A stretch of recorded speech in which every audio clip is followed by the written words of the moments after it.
This video is made possible by Brilliant, a problem-solving website that teaches you how to think like a scientist.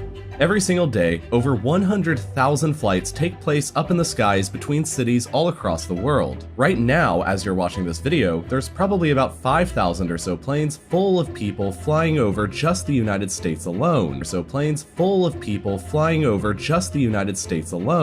Flying by airplane is by far the safest possible way for you to travel anywhere today in the 21st century, but accidents do still happen sometimes. If you're driving your car on the way to work and you run out of gas, you may just have to pull over and push it or hitchhike over to the nearest gas station. But when you run out of gas on your plane while you're in the middle of flying it, your options are all pretty much equally shit. And that's exactly the situation that the crew of Air Canada Flight 143 faced back on July 23, 1983. The day before, their plane was flown from Toronto to Edmonton and received its routine maintenance checks. On the morning of the 23rd, the plane was flown from Edmonton over to Montreal, where the old crew got swapped out for our new crew that takes part in this story, including Captain Robert Pearson with over 15,000 hours of flight experience and First Officer Maurice Quintal with over 7,000 hours. It's important to note that at the time, Canada was in the middle of converting from barbarian imperial units over to the glorious metric system for their aviation industry, but Air Canada had so far only began using the metric system on their brand new 767 planes, which of course Air Canada Flight 143 was one of. Every other plane besides the 767s in the Air Canada fleet were still using Imperial units, and this caused a bit of confusion on the part of the refueling team,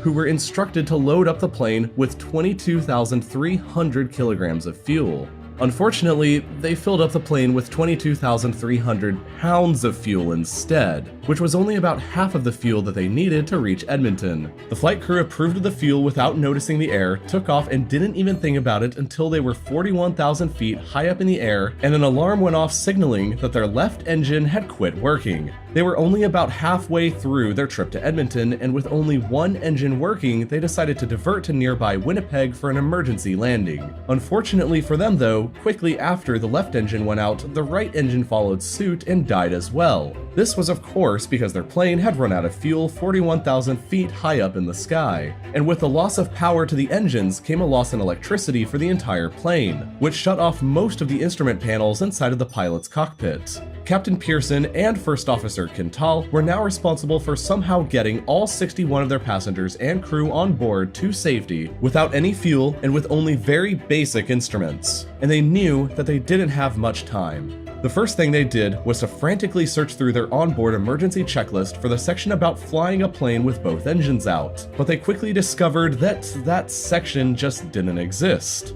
This situation had never been covered before in their flight simulator training, and Air Canada Corporate had just assumed that an incident like this would never happen, so nobody was really prepared for it. Luckily for everybody on board, Captain Pearson also just happened to be an experienced glider pilot, and decided to do the only logical thing: glide the plane down to a super serious emergency landing somewhere. Unfortunately for everybody on board, neither of the pilots had access to a vertical speed indicator, which indicates the rate at which the aircraft is descending. This meant that the pilots didn't know with certainty how long they could continue gliding for before the plane inevitably smashed into the ground. Captain Pearson made his best guess as to what the optimal gliding speed for the plane was, around 250 miles per hour, and First Officer Quintal began frantically calculating if they could still reach their intended emergency landing spot at Winnipeg, using the mechanical backup instruments on board to figure out their altitude and measuring that against the distance traveled that they were traveling provided by air traffic control, and he figured out that they had dropped 5,000 feet in altitude in only 10 nautical miles of gliding, which meant that Winnipeg was too far away. Thinking quickly, Quintal suggested that they land at an old decommissioned Royal Canadian Air Force base at Gimli, where he used to serve as a pilot. Captain Pearson and air traffic control all agreed on the plan, but unknown to all of them, the former Air Force base had since been converted into a racetrack, and at the time of their crisis, a race was in the middle of being hosted there, and part of the decommissioned runway was being used as a drag strip.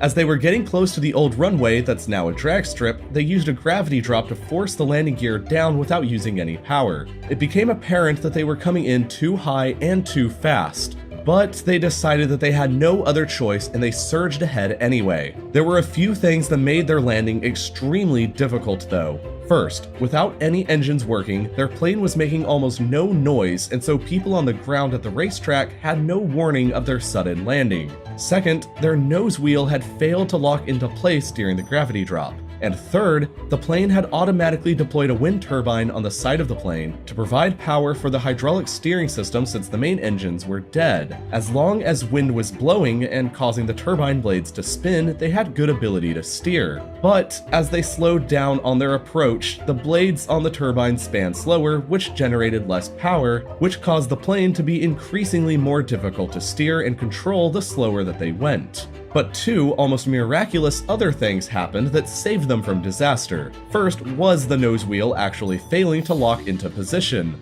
As soon as the wheels of the plane touched down on the runway, Captain Pearson braked really hard and the nose wheel collapsed and was forced back up into its well. That caused the nose of the aircraft to smash into the ground, bounce back up, and then finally scrape across the ground. The added friction of this helped to slow the airplane down even more and kept it from veering off into the crowd surrounding the plane on either side. Pearson also applied an extra right brake, which caused the main landing gear to straddle a guardrail that had been placed in the center of the runway, which created even more extra drag. Finally, Air Canada Flight 143 safely came to a complete stop on the ground 17 minutes after they first lost their fuel and had their engines shut down. Nobody on board the plane or on the ground was seriously injured, and following an internal investigation by Air Canada, Captain Pearson was demoted for 6 months and First Officer Quintal was suspended for 2 weeks for allowing the whole thing to happen in the first place. However, they did successfully appeal their suspensions and they were awarded the first ever diploma for outstanding airmanship by the FAI because of the incident. They both continue to work as pilots for the rest of their careers without another major incident taking place, and the 767 plane itself continued in service for Air Canada until it was finally retired in 2008, almost 25 years later. The lesson from the whole story is that bad math can kill you, but good math afterwards can still save you. Basically, if everybody just knew how to use conversions and math properly beforehand, this entire thing would never have happened in the first place. Unfortunately for them, the internet and Brilliant didn't exist back then to teach them these skills. But luckily for you today, Brilliant makes learning math easy and fun.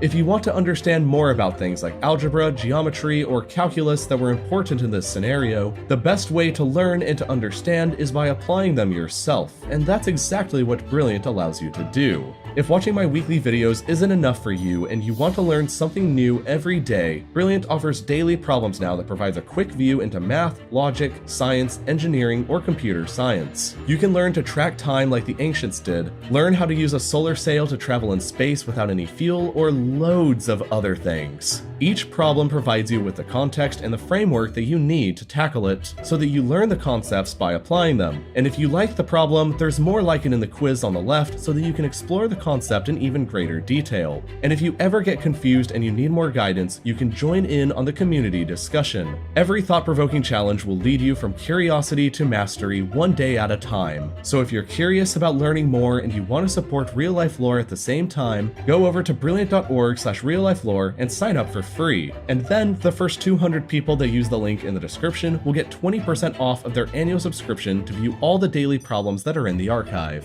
Thank you for watching, and I'll see you next week for another brand new video then.